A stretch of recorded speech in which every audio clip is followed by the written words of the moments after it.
Welcome to More Than a Muse podcast, a podcast all about women and the arts, hosted by Stani and Sadie. Join us as we explore what it's like being a female artist, examine modern-day problems, and educate ourselves and others on important and forgotten female artists of the past. Well, hi, everybody, and welcome back to More Than a Muse, a podcast all about women in the arts and everything else.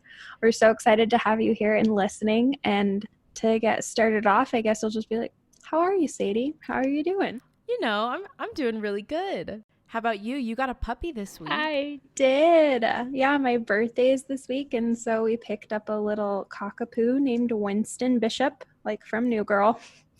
That is so, oh, my heart. Yeah, he's been the sweetest. He's tiny. He's literally only a pound, but he's already so smart and so obedient, and he's been great. So I'm thrilled. Excited to record with a puppy on my lap this week. Oh, of course. I feel like everything's better with a puppy on your lap. Exactly. And how are you doing? You had a performance this week? I did. I was singing at the UVU Scholarship Ball, which was like this, drive-in event. I had to perform and sing with a mask on, which was a first. Yeah, that's interesting. Yeah, I mean, it was fine because we were mic'd, we had microphones, but it was interesting because is it like harder to like move your mouth and vocalize correctly? I feel like the thing that makes it hard is you feel like you have to push so much more to get the same amount of volume, and so with that, it's like it maybe like tires out your voice a little bit quicker. Just because you feel like you're like, oh man, no one can hear me. So I have to sing out more to like, get through the mask. But no, that makes sense. I don't know what it was like for the audience though. Because I feel like part of like watching a performance is like the performers' faces and their energy and like, I don't know. So I wonder what that was like to not be able to see our faces. I'm sure they just appreciated the live music since no one's been able to go to anything at all. So that's very true. And one like benefit of it is I didn't have to worry about like putting on lipstick or anything like that. I just did my makeup from my nose up and didn't matter. Well, that's pretty nice. I know. And then part of me was like, well, if like we do like mess up and do horribly, like they don't know what I look like. Like, yeah, exactly. Not only am I like from a distance on a stage, but half of my face is covered. Plus, you could always just blame it on the mask. Be like, exactly. Oh, well, singing with a mask on. I was wearing a mask. What did you expect me to do? A good job? I'm a highly trained vocalist. I can't just cover my mouth and sing with a mask on. So, whatever. Man. There's the benefits, I guess. Yeah. No, that's not too bad. But it was still fun. It was just so exciting to like be back on the stage and again. Oh, I'm sure. Yeah. Because it's been since March since I've sang in anything. Oh my gosh. Yeah. It's so crazy. This is going on way longer than we all thought it would. I know. I always like think back to like, because we had a couple like performances scheduled for July and everyone was like, oh no, what if those get canceled? I was like, that's ridiculous. No way. We're going to be able to do those. And then I'm like, haha, joke's on me. Yep. It did not happen. And who knows? Next March is not looking any better either. So, but I'm excited about our episode today. Me too. Okay. So I'm just going to dive right in. Today we are talking about Clara Schumann, which I love this composer. Kind of similar to the person that you talked about is Artemisia. Like, she is definitely the person that inspired my love or like my desire to really look for women composers. Yeah, so kind of where I first discovered her. So as a portion of my college career, I was double majoring in the commercial music major, which I ended up graduating in, but I was also double majoring in vocal performance, which is much more heavily focused on classical music, opera, all that kind of stuff. Ended up dropping that major my last year, But even though I didn't graduate with that degree, it was still super important for me, just I think in like my artistic development, and I loved it. It was great. But one of my very first classes that I took in that world or in that degree, it was a diction class, because in classical music you sing a lot of German, Italian, French. Yeah. So yes, so there's like a whole class devoted to just learning how to enunciate German words, how to pronounce the words, how to sing it, everything. So oh my gosh. I know, it's so fun. So one of that's so impressive. I know. And now I like have this weird skill where like I can like read German fairly well. I have no idea what it says, but I can read it and I know what letters like make certain sounds. So that's a really helpful thing. That's awesome. I guess. But anyways, so for one of the final assignments was just singing a German lieder, which is essentially just a German art song. And we just had a book that we had to choose from. And so I went through, opened the book, and I didn't even really listen to the songs. I just went through and I saw that one of them was written by a girl. And I was like, that's the one I want to sing. And so, it's a very intelligent reasoning behind it. It was just like, ooh, that one is a girl. So I'm going to sing that song. Yeah. Well, it was probably one of like the only ones in there, right? Oh, it was. It was the only song. But anyways, so I ended up falling in love with that song. It's Liebst du Schönheit. And if that professor who taught that class ever happens to hear that, I'm sorry that I know that probably wasn't the most beautiful German that we've ever heard. Sounded great to me. Well, perfect. So anyways, it was a art song that Clara Schumann wrote. I loved it. I thought it was so beautiful. It moved me so much. Like I found a recording of it and I would just like listen to that song all the time.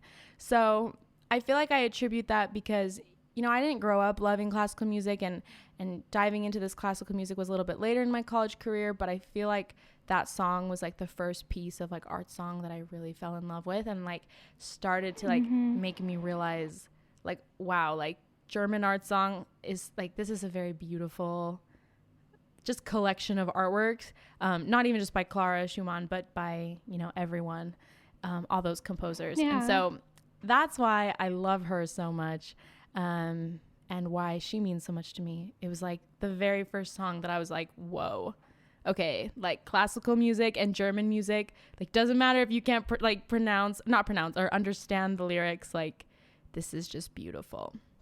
No, Beautiful that's amazing. work. Yes. It's really cool that like even though there's not very many female composers, that the one that was there was able to kind of help inspire that new love for classical music for you.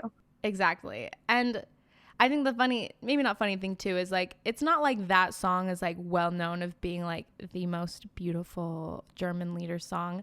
And it's funny because even during like that time, so that song, like that title, it's a poem called Liebst du Schönheit. And there were a lot of different composers who, wrote their own version of that using that poem or whatever. And someone was like performing one from a different composer. I can't remember. I feel like it was Wagner, but I don't know. Oh, it was Mahler. One of those two. I can't remember off the top of my head. Anyways, and a professor was like, "Oh, this is the most beautiful, like Du Schönheit," and I was just like, "Excuse me, like there is Clara Schumann, and hers is beautiful. How dare you?" But music is subjective. Yeah. Whatever. But personally, I love this song, and I think it's beautiful. So that's what introduced me originally to Clara Schumann. And then I actually took a class after that one. I took another one just on the history of art song. And for one of them, we had to just pick a composer and learn more about them and do a like a presentation on them at the end of the semester. And the person I chose was Clara Schumann because of, that art song that meant so much to me. And learning more about her life, it was just like, who is this person? She is amazing. And I also feel like I relate to her so much. So just a big fan of this person in history. I love her. Yeah. She's great. Oh, that's incredible. I gotta say, like, I love the name Art Song, just as like a title for something. Like, that's so beautiful. Like, I just get like a wonderful feeling about that. I'm like, oh, what a wonderful name for a piece of music, like an art song. Yeah. Well, that's what art songs are so pretty. I don't know, especially German art songs. I feel like people consider like German to kind of be like a harsh, maybe some people think it's like an ugly language. I don't know, but I am of the opinion that German is so beautiful, especially when it's sung like, I don't know, you can't listen to German Lieder, which is German art song, and just be like, German's a gross language. Like, no, it is a beautiful language. Okay, well, let me just let's just start talking about this lady. So first off, I'm just going to do a really brief state of the arts here for when Clara came on the scene.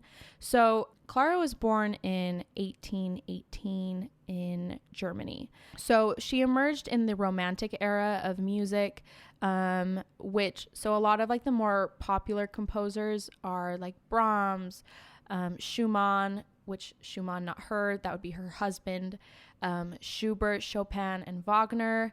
They're like the most well-known, but there are also a lot of others that kind of emerge at that time. Strauss, Verdi, Mendelssohn, Puccini, and even Beethoven. Obviously, I'm sure we've all heard of Beethoven here. He definitely deals, or kind of, existed in that Romantic era. It's been a long time since I've taken a music history class, so every single thing I'm saying here, I'm like nervous. I'm like, I hope I don't get this wrong. No. Like we said, we're not historians, so it doesn't have to be absolutely perfect. Absolutely. Yeah. But anyways, so, Romantic era, that was a more exciting time in music, I guess, where the music was definitely focused so much more on the emotions and like, but it also has a balance of like following and breaking like musical rules. It's not like so experimental, I wouldn't say per se, as like later classical music, but there was definitely just, a little bit more abstract, a little bit emotional than like the rigid classical music that kind of just came right before it, along with kind of just like the romanticism in the arts in general. I feel like with the Enlightenment, there's definitely like a turn to that in all works of art. It's kind of funny. I feel like art and music throughout history, their movements match up a lot and have like the same names. Yeah. So I was like, there's a romantic period in art, and I'm pretty sure it's right around this time period as well. Yeah. Well, I think cool how intertwined they are. That's what I was just going to say. I think it's cool too that like it shows that it's so much more of like a response to like a cultural movement, and like life imitates art, imitates life, imitates art, and I think it's really cool. So true. I love that. But yes, so as far as like what it was like for women at the time, I mean, so Clara Schumann at the time of her life, she is lesser known as a composer, truthfully, but she is so well known, or at the time was very much well known for being a phenomenal piano player. She was definitely a virtuosa, and she toured around Europe as a piano player. Wow. So that's what she's much more well known for rather than her compositions. But as far as like other women at the time it was definitely much more like you learned a new instrument mainly as like an asset to bring to a marriage rather than something to pursue as a career, which makes sense. I feel that's not surprising, unfortunately. Nope, not from like the rest of history. I'm like, yeah, that makes perfect sense. Yeah, it even makes more sense that they were like, yeah, you can perform all the piano you want, but then they're like, oh, you're writing music. Like, So that's kind of what, I don't know, that's like what she was definitely well known for. But the cool thing about Clara is like she was definitely like very well respected as a piano player. Like she was a big deal. Like people really wanted to see her. She lived a very big, like long life pursuing that. But I think we'll talk about why the composition side of it kind of took a took the back seat in her life. But no, I agree. Like, it was very much not the focus, and she didn't really have the opportunity to nourish that as much as like maybe her male counterparts. So like I said, that's kind of the brief state of the arts right there. So let me just dive into her early life. So like I said, she was born September 13th in 1818 in Germany, daughter of Friedrich and Marianne Wieck. Something interesting about, so I definitely noticed a tie-in here with Artemisia, who we talked about last time, and Clara, where they were heavily influenced or tutored by their fathers, where like Clara's father, I feel like he just like had this goal where he was like, I'm going to make her a famous virtuosic composer, and like that was his goal, and he made it happen. So another interesting too is that, so at the age of 5, her parents actually got a divorce, and Clara, wow. and I think it was because of an affair that her mom had. Ooh, scandalous. I know, so scandalous.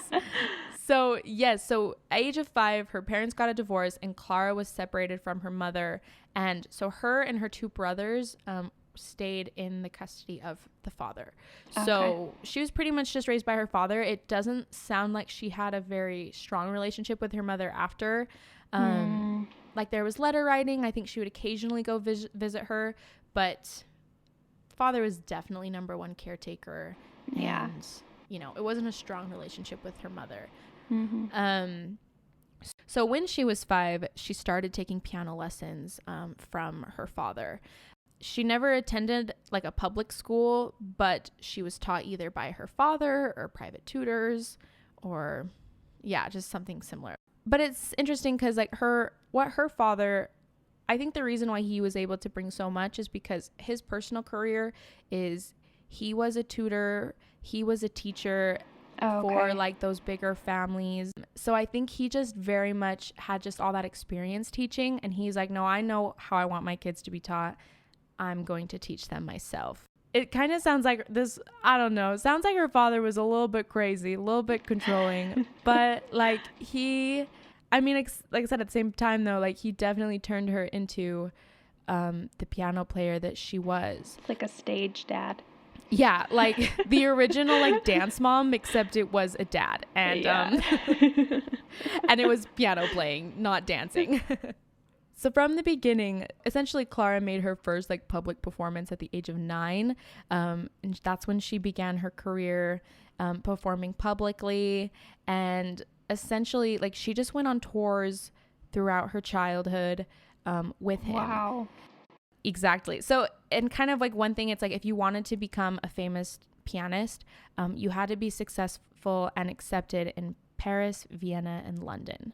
Those are definitely like the 3 hop-in cities. And so that's essentially where he would take her. He would just like take her on these tours. And yeah, she would play, and she was a very good player. And people were very impressed with her. And that's like this interesting thing where it's like, I think it surpassed gender. It surpassed the fact that she was a woman, because it was so impressive. And also too, like, with Artemisia, it was like the fact that I think her father emphasized it so much that, I don't know, it just happened for her. Yeah. She got that opportunity to pursue it because that's what he wanted so bad for her. Yeah, no, that makes sense. It's kind of like without their moms being in the picture and their dads being the ones that like had to work with them and see them all the time, then they would like sing their praises from the rooftops, and that was like enough to push them forward. Exactly. Yeah. Okay, so then enters, well, here in our story, obviously she had a lot more, enters Robert Schumann. Now, this is who she's going to. Wait, is she still 9? Yeah, I think so. So Robert Schumann is 9 years older than Clara. Okay. So essentially it sounds like, I truthfully don't remember. I tried in my research, I like found like different things of like, oh, he met her when she was 9, or oh, it doesn't really bring him up until she was 15. So I don't know exactly for sure when they met in her timeline, but actually, so in 1830 is when Robert Schumann lived in the house of their home. And essentially what it was it sounds like he attended one of Clara's concerts, and he was very impressed with her playing. So, and then he found out that, she took from her father. And so Robert wanted to take lessons from her father as well. At the time, I know that Robert was studying law, but he really wanted to do music. And so it's this very romantic story of him like writing to his mom of like, I don't want to study law, Mom. I want to be a musician. So he moved in with with the Viegs, and became a student of Clara's teacher and father. Cool. Good for him for being like, I'm going to pursue the arts. Yep. It's like the original Troy Bolton. Yeah. Just kidding. Perfect. Maybe Troy Bolton isn't like the original story of this, but like same kind of thing. It's your dream. Like, no, Dad, I'm not going to do your dream. I'm going to follow mine. So, like I said, he was 9 years older than Clara. So there was definitely that age gap. And it sounds like that when she was 15 is when the romance between Robert and Clara started to flourish and become something. So. Okay. So that would have made him 24. Okay. I'm looking bad at math. Yeah, I think so. Yeah. So he was 24. She was 15. And I mean, definitely like creepy now, but back then. Yeah. Like, I don't know. It's creepy that like he knew her when she was even younger, I feel. Yeah. But whatever. Whatever. Anyway, so but they didn't, I don't really think that they like super, like they didn't try to get married at that time. I think it was just obvious that they liked each other, and that Clara was kind of infatuated with him, and Robert kind of shared that. But Clara's father did not approve of this match, did not approve of this arrangement.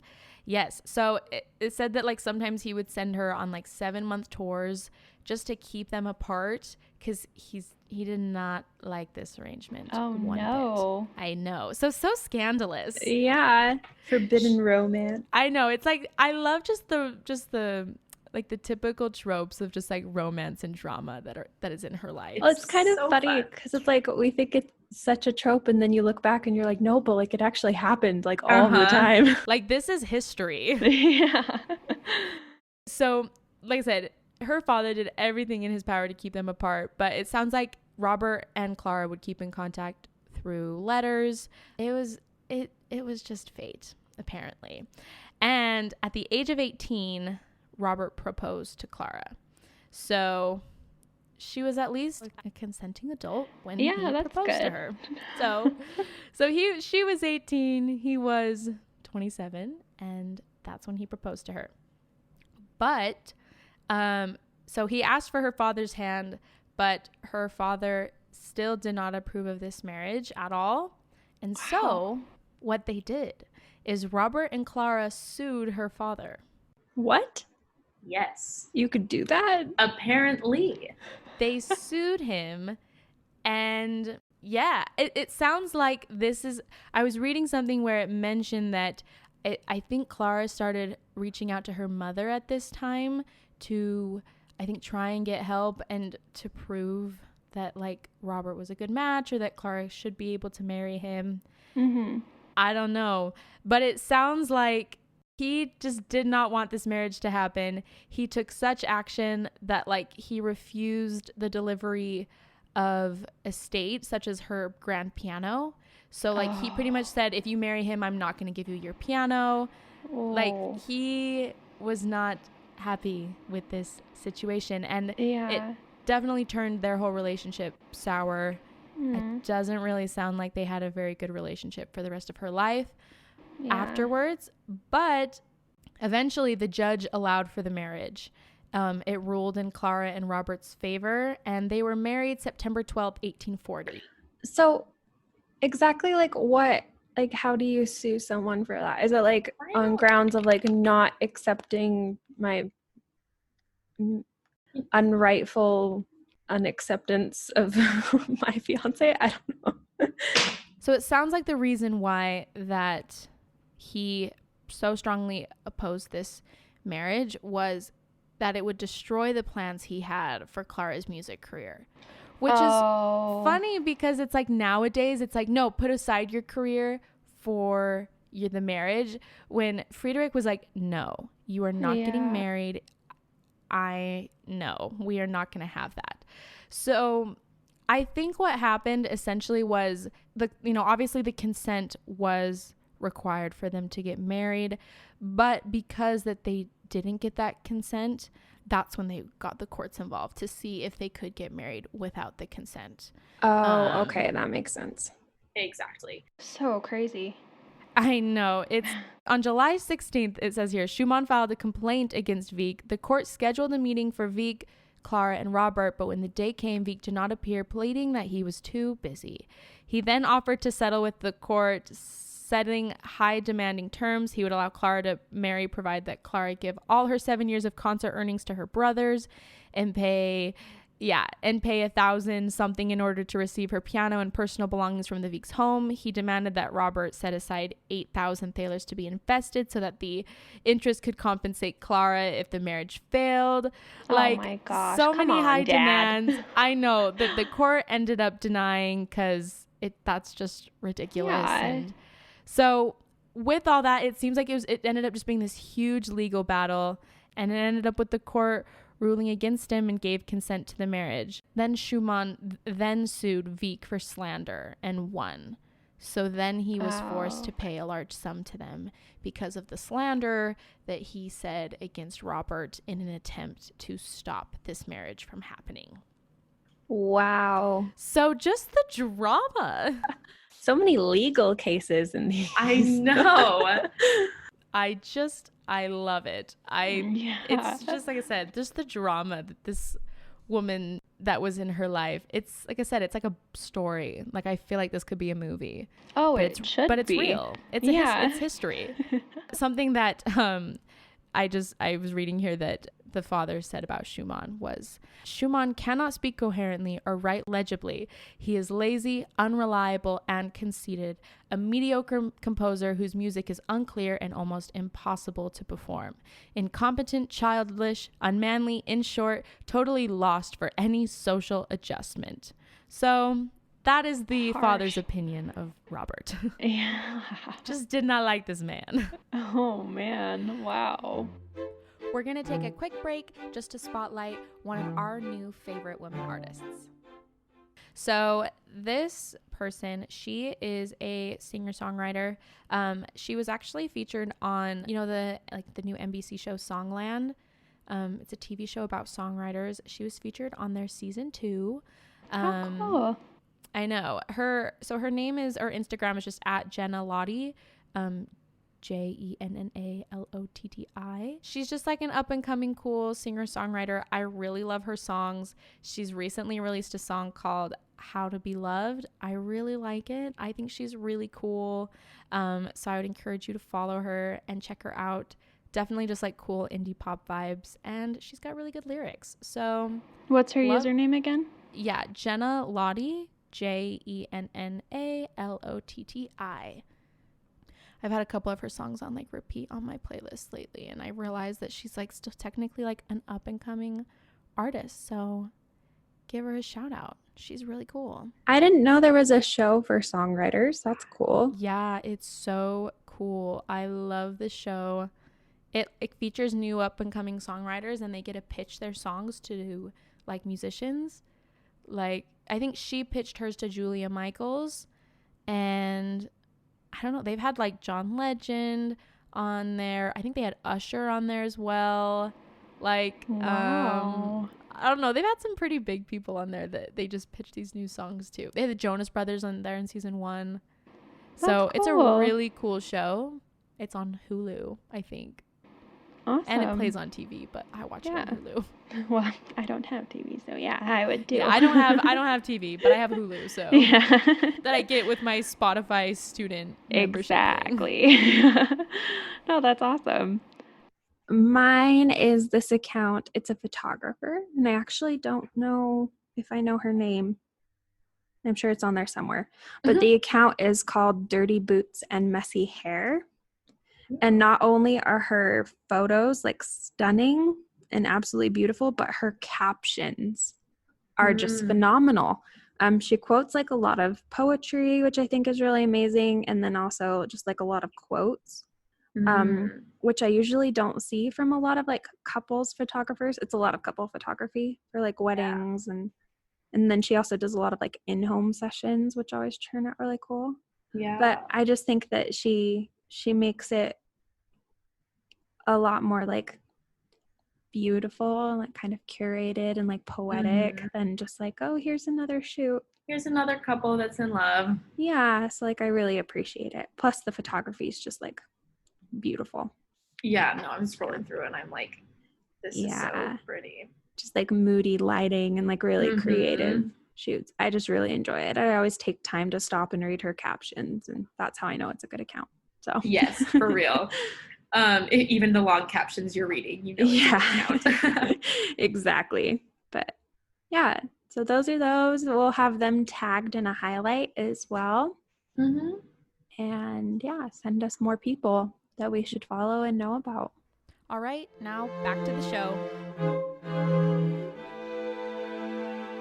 Which I think, because you would think that like, oh, Robert being a student of him, it would have helped him. But it probably just made him like better get to know him in that way. And he was like, nope.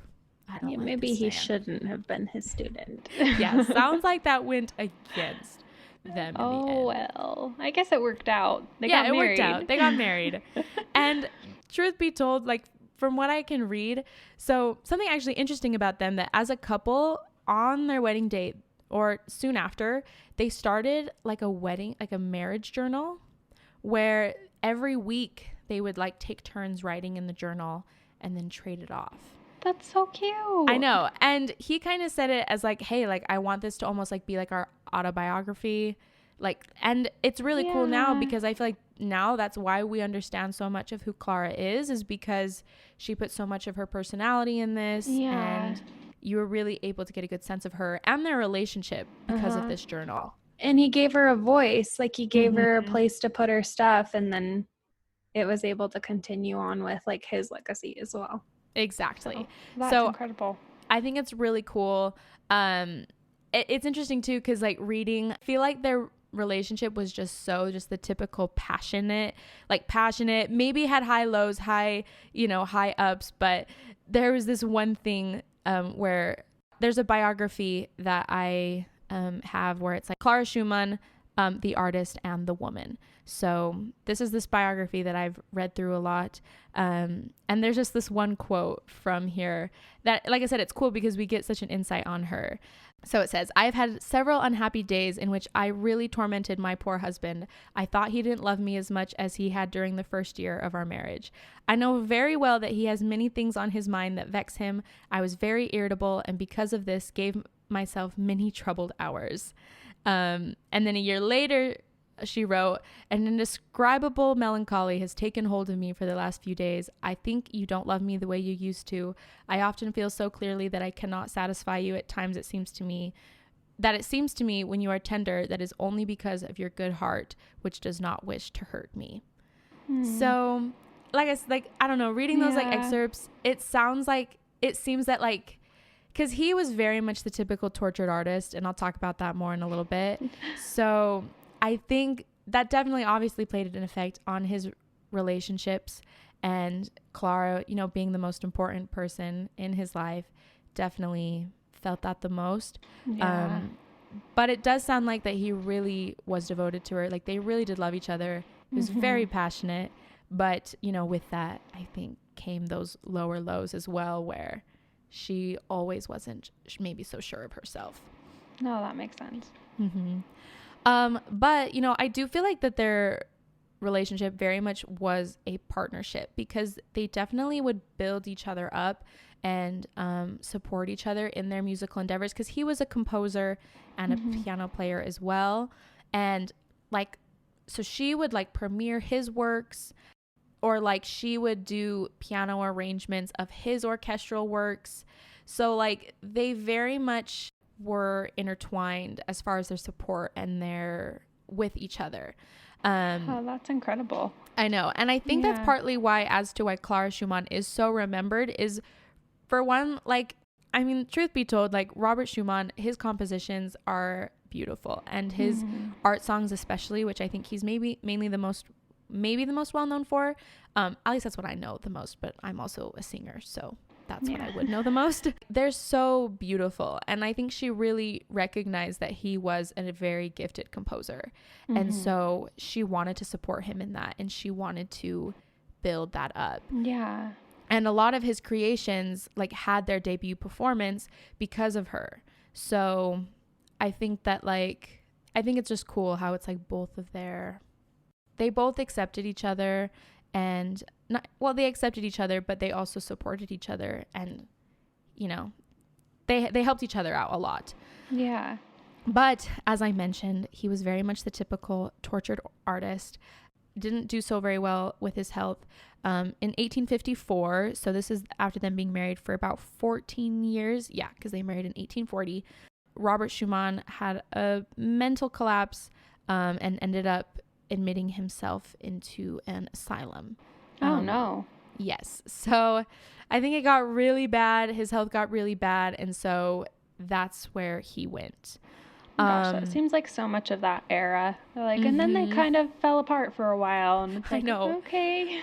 Well, that's what it's like. Oh, their health got really bad, and it's like, Yeah. how? And then it's like, oh, well, then they just had a mental collapse a couple years later, and it's like, oh, Oh, okay. yeah, I get it. That's horrible. Yeah, that's so sad. So, and also while he was there, she was not permitted to see him. Whoa. I know. So just really sad that like, yeah, she wasn't able to be close with him at that time. However, while he was in the asylum, his condition worsened, and they did allow her to go see him because of that. 2 days after he saw her for the last time, he passed away, actually. No, that's know. so sad. I know. Oh my gosh. So it was the age of 37 that she was widowed.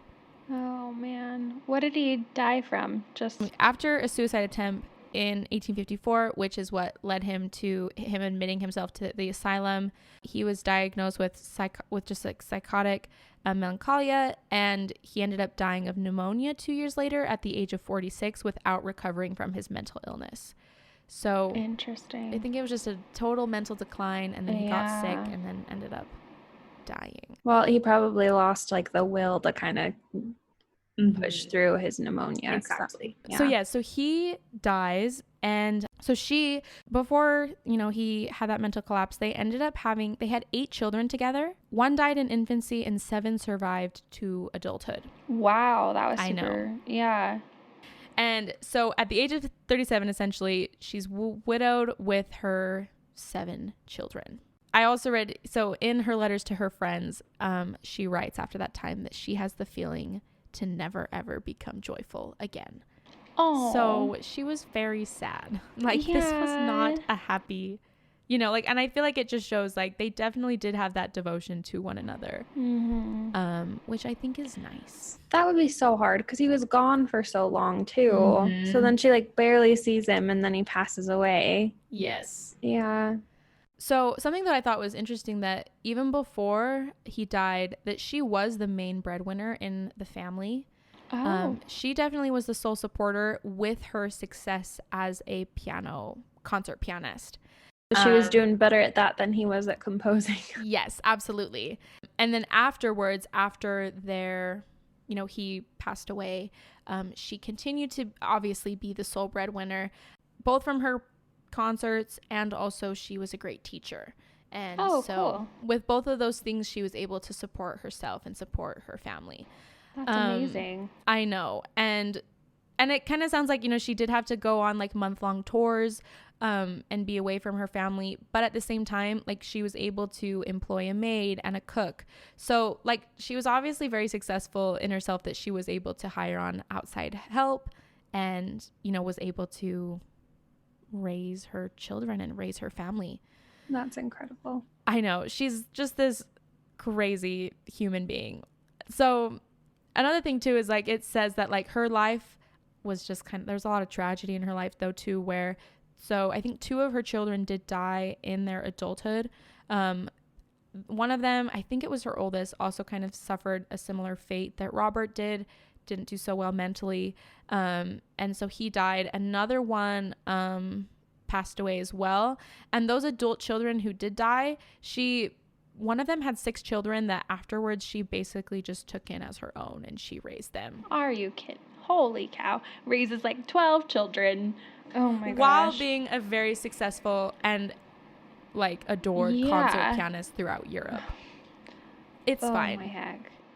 I just like, she's just this powerhouse of a person. Like, she just does it all. It would be insane for someone to accomplish this nowadays. And like everyone would be like, holy cow, like how are you doing a performing career and everything else? And then like putting it in the context of women's roles back then and like how rare it was, it makes it even more amazing that she was able to accomplish all of that. That's what I think is especially so cool is, yeah, exactly. Like, that's what reading her story, I'm like, I would be so impressed with anyone who did this now. Yes. But like, she did it in the 1800s. Yeah. It's insane. When like it's even more was stacked against her. So, gosh, that's incredible. I know. But, you know, because of the fact that, kind of going back to her compositions and the fact that her composing, so another thing too is she never composed again after Robert died. Oh no. I know. But also while he was alive, it wasn't really just the main focus of her. For one thing, I think she was just so much more of a concert pianist and that was her focus. But then also with having to uphold her family and her, you know, it was just kind of just the thing that took the back seat, I think. Yeah. There's a quote from Robert that I think is really cool where it says, Clara has composed a series of small pieces, which shows a musical and tender ingenuity such as she has never attained before. But to have children and a husband who is always living in the realm of imagination does not go together with composing. She cannot work at it regularly, and I am often disturbed to think how much profound ideas are lost because she cannot work them out. Oh my gosh. I know. So even Robert, like, I think it sounds like he just like had this guilt of like, she can't nurture this composing skill as much because he was the composer. Yeah. And she had to be the one who was having that consistent performing career. And she was so much more focused, involved with the children. And like he even said, a husband who was always living in the realm of imagination. Like there wasn't anything consistent on his end that, he recognized that was playing a huge part in the fact that she wasn't able to, do that as much as even he thought she should have been able to. That's such a sweet little sentiment, though, to be like, I feel guilty because I know that, like, I'm holding her back in a way. And recognizing the talent that she did have for it. Yeah, I love it. I think it's, finding that quote, I was just like, thank you. I love that. It's so sweet. So after he died, he passed away, Clara was very, like, involved. So she was really good friends. And when Robert was alive, they were both really good friends with the composer Brahms. There is some speculation that a romance between Clara and Brahms, was a thing. Oh, okay. I truly do not know. And, I don't know how much it really matters, but I do know that she had a very, very close relationship with Brahms. And they were very dear friends. Whether or not that was romantic, I think it's like he really had romantic feelings towards her. We don't really know how much she reciprocated those ideas. I don't know. You see opinions on both sides where some people are like, yes, they were in love, and some people being like, no, shut up, they were just friends. So who knows? You can look that up and make that decision for yourself. But they definitely did have a very strong relationship. And I think it's also cool too because she was very well respected with the like within her like world and within her peers, and like there's even this like thing I was reading of like the War of the Romantics, where it's just like she just like really hated like this new kind of like German playing that was coming out, and because it sounds like a lot of like the newer people were being very like making a show of it, like they would like perform and like, you know, like almost like whip their hair and like get super into it, when like her focus was like, no, like we need to serve the music, we need to serve the composer. Like that was so much more her thing. And so she very much like spoke out against that, like was not afraid to be like, that sucks, I hate that. And so I just think it's so funny. Like in describing the works of the opposing, Clara Schumann was particularly scathing of Wagner, writing of his Tannhauser that he wears himself out in atrocities, describing it as horrible and referring it to another one of his works as the most repugnant thing I have ever seen or heard in all of my life.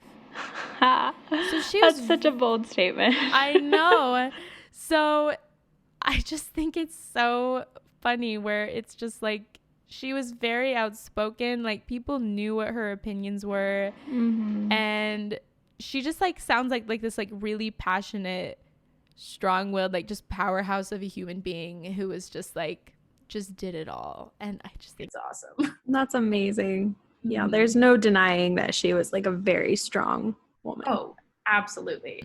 So life after Robert, you know, continued. 1878, she was employed conservatory in Frankfurt as the first and at the time only woman until 1892 who worked there as a teacher. So only woman who taught there, but it sounds like students from all over would come and take lessons from this famous pianist. She also had her two daughters kind of serve as her assistants that would serve and teach the beginning piano students, as Clara would only teach advanced students. So it sounds like she was like, you know, she taught her children piano so that and that they kind of worked along with her with, you know, just being a piano teacher. And then of course, you know, she continued to perform and do concerts throughout Europe, and she pretty much was playing music until she died, and she lived such a long life. Clara Schumann ended up passing away and dying in May 20th of 1896. So she lived from 1818 to 1896. So a very long, like full life. Yeah. At the age of 76 is when she passed away. Wow. Yeah. I know. So just this long, amazing life. So some of her legacies that, you know, after her death, at first her legacy as a composer didn't really live on. Her work, you know, as a pianist is widely recognized. And actually she was one of the first pianists to perform from memory, which led it to being the standard where it was expected for pianists to have their pieces memorized when they performed. So I didn't realize that wasn't always the expectation. And so now I know that I can curse Clara Schumann because I'm horrible at memorizing music. Yeah, and like, now thanks for that can go back to her as being one of the reasons. There was like a story of like when she was 13, she performed somewhere and everyone was just so amazed that she was memorized. And so eventually I think it just kind of became a thing that was expected from pianos. That's incredible though. It shows like how above kind of everyone else at that time she was, though, that she was like, oh yeah, like I'm just gonna play it without the sheet music. It's fine.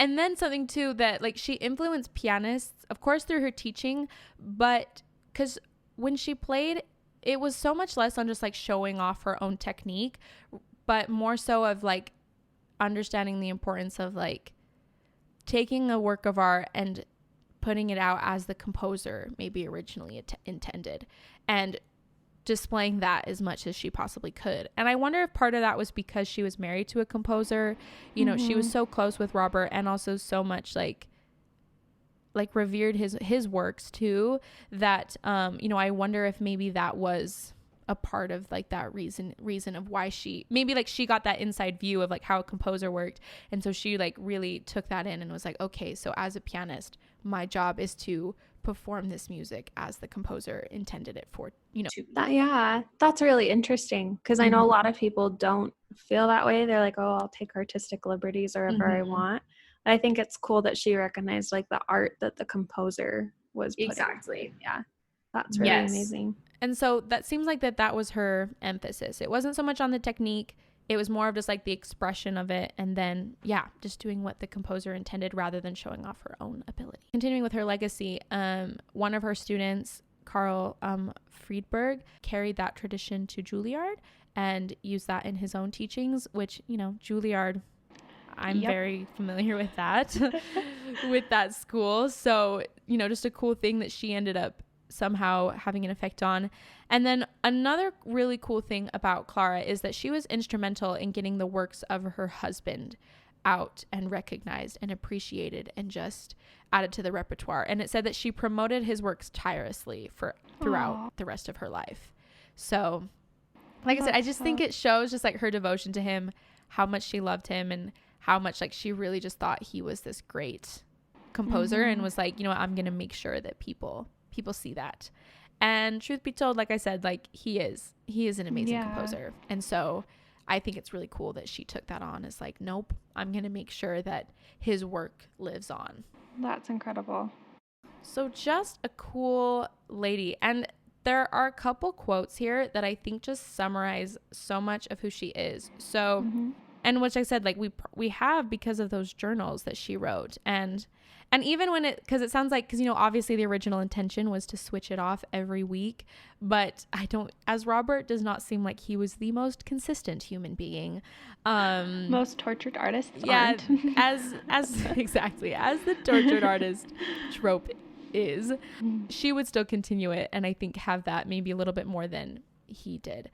But so something that she wrote about her own composing, which I think is really sad here, but she says, I once believed that I had creative talent, but I have given up on this idea. A woman must not wish to compose. There never was one able to do it, and am I intended to be that one? It would be arrogant for me to believe that. Oh, I know.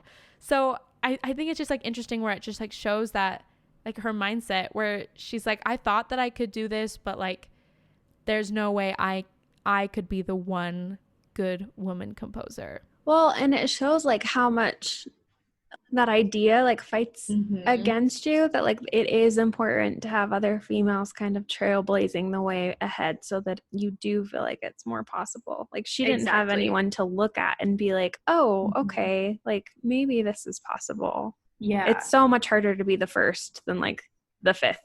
Exactly. Yeah. And because it's interesting too, because like when she was being taught by her father as a child, as a teenager, he definitely encouraged composing just as like a practice tool, just a way to better understand music and to better understand the piano instrument. So composing was definitely something that was encouraged to her as a young age, and she had a hand in that. And I mean, she did compose, there's multiple piano trios, there's, a couple art songs that are by her that are very beautiful, but there's just not as much, as others, and it's just not something that was nurtured as much as it could have been. So, truth be told, like, there maybe are a little bit more simple than her male counterparts at the time, but it also, like, that was her secondary talent, she wasn't actively pursuing that. And also it sounds like she was maybe actively not pursuing that, just based off of her own insecurity. Is that kind of one of the main critiques everyone says, is that it's like too simple? Yeah, I was reading an article actually where it talked about, because I, Googled why are there no women classical pianists, and it was pretty much comparing, like, if you listen to Clara Schumann's and Robert Schumann's, like, there's an obvious difference there between them, where, Robert is so expressive, and so it's just more, it's obvious that was his main. Well, yeah, and I mean, like, if one of them's touring the world playing piano the entire time and the other one's spending their entire time composing, like, who's going to have a better composition? Who's going to get better? Exactly. And something that the article, like, talks about, that it's like, if you look at all the women composers, and I think we talked about this with Artemisia, where it's not like all those women composers have something in common. You know, like maybe compared to their male counterparts at the time, the works maybe weren't as polished or weren't where they could be or should have been.